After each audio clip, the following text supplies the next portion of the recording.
Well, as you can see, I had a few ideas and started to draw some lines in here, and I was thinking along the lines of sort of a forest pattern, and I decided, no, it's been a while since I've done something more sort of west coast of British Columbia, over water anyway, fairly tumultuous, windy, with a big sky, a big powerful sky. So I thought that's what I would do, and we're going to draw these lines, and we are just going to, I drew in my horizon. I think we'll have a landmass sitting around here somewhere, and then maybe a more distant landmass up on the horizon, peeking out from behind it. And the rest will just be, sky and some choppy waves. Okay, we'll see how that goes.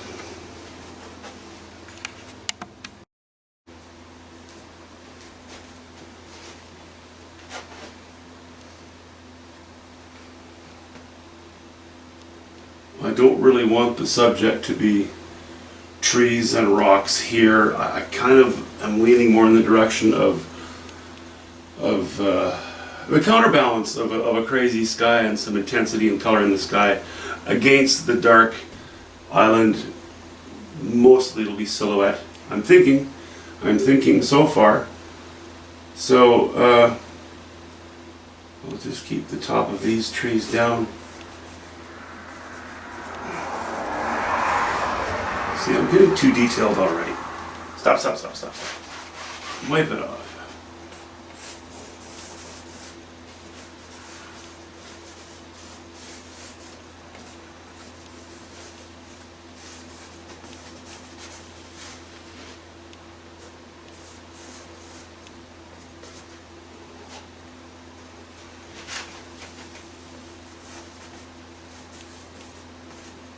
Really want to leave the impression, or really want to have the impression of wind here.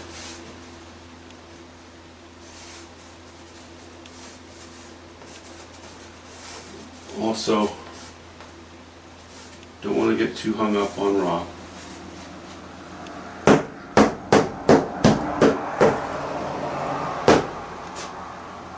Alright, that's a fairly simple start. I don't even know if I will have a distant landmass. I might just have water disappear into the distance and then blend right into the sky almost.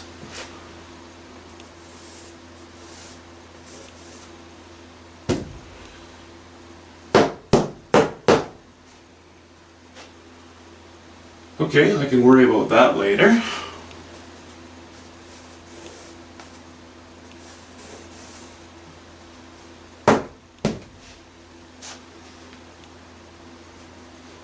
Sky. I think the light will come... Well, actually, the light's mostly going to be ambient in this one, I think.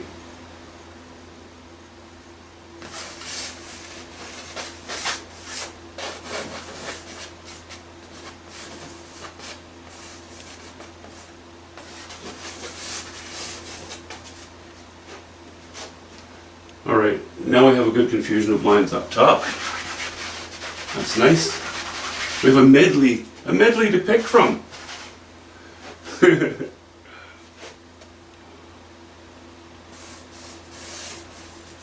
Nope. You know what? I really, as charcoal goes, as a charcoal sketch goes, I'm going to leave it at that. And really, I'm going to just stain the top of the canvas pretty much gray with not much design. This is all going to be just dark, and this will be gray as well, maybe a little more bluish gray, because our ambient light by definition is going to be everywhere. So our palette, it's really, for the most part, I think, going to be a gray painting.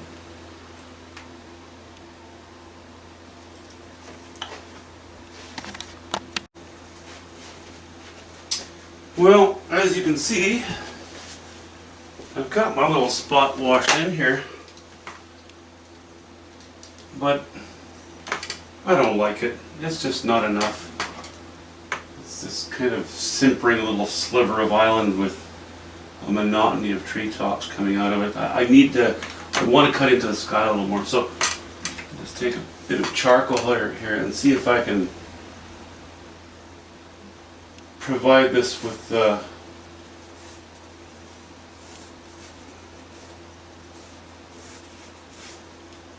this spot with something more interesting than what I've got.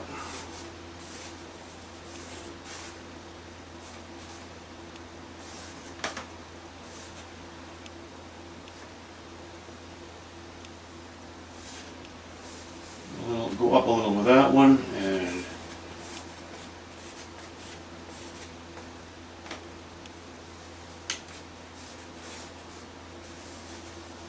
okay. Those aren't trees. They're just shapes that I'm going to make into trees. But that should be doable. Okay, am I recording? Yes, I am. Where are we? Where are we? We need a little bit of ultramarine blue, because that's what I'm using to draw my outlines where a tree meets the sky. Dark.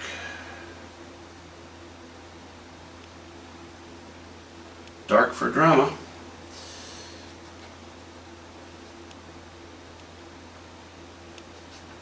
Now this kind of painting, I don't know if this is the sort of painting that really appeals to everybody, but I do like doing some stormy things. I just find they can have such character. I'm not interested in unicorns and jelly beans, it just doesn't do it for me. I like nature to be a little bit tortured. A little bit tortured looking. The rougher life things have, the more character they develop in their features.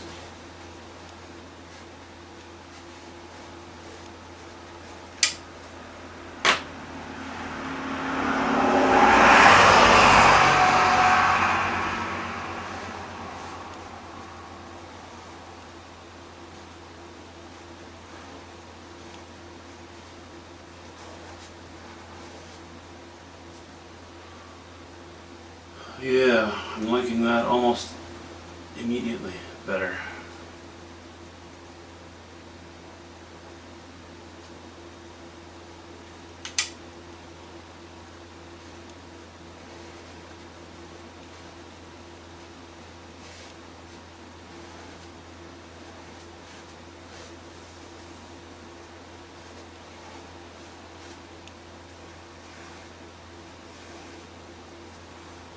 And if you get away from shoreline, and you start coming across small land masses, or spits or islands that have these trees on them, those trees are so unprotected, they usually have a very rough life.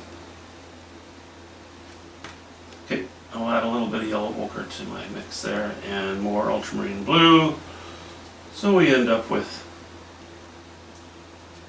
quite a dark green.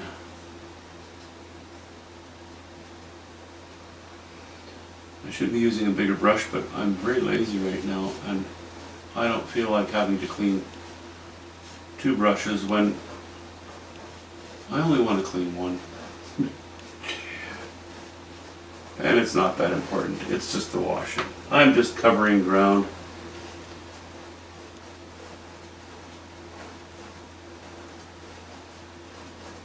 Now I'm going into this painting with the intention of using a knife. And I know that I've said in the past that I never know for sure until practically the moment before I begin to do my actual in-painting. And that's true. And this may not be with the knife, but my intention is to use the knife. The knife with its harsh and relatively unblended strokes. I like it as a tool. It tends to lend itself to to more dramatic scenes, harsher scenes. And my last one was a brush. It was a brush painting. So I like to vary things a little bit.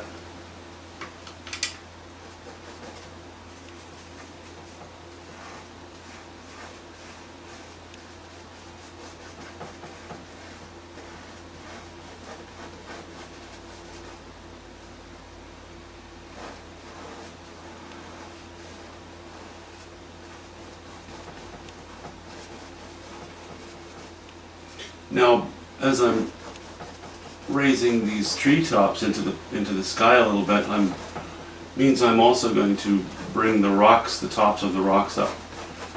But I'm not going to worry about that now.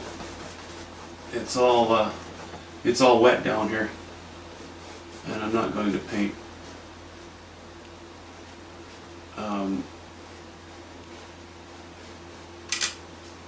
Wet paint into wet paint, because then the two blend. And when I redefine my rocks, I don't want my lines to blend with what I already have down. I want those lines to stand pretty strongly on their own. Yeah, I like that. I have much more hope for that now. Okay, so I'll probably leave it at that for now. I don't plan on having a lot of design in the sky when I wash it in, nor in the water in the foreground, so I'll likely just get back to you after that's done. And I'll touch base once I pick up the knife or the brush, but likely the knife, and begin. So, talk to you soon. Bye.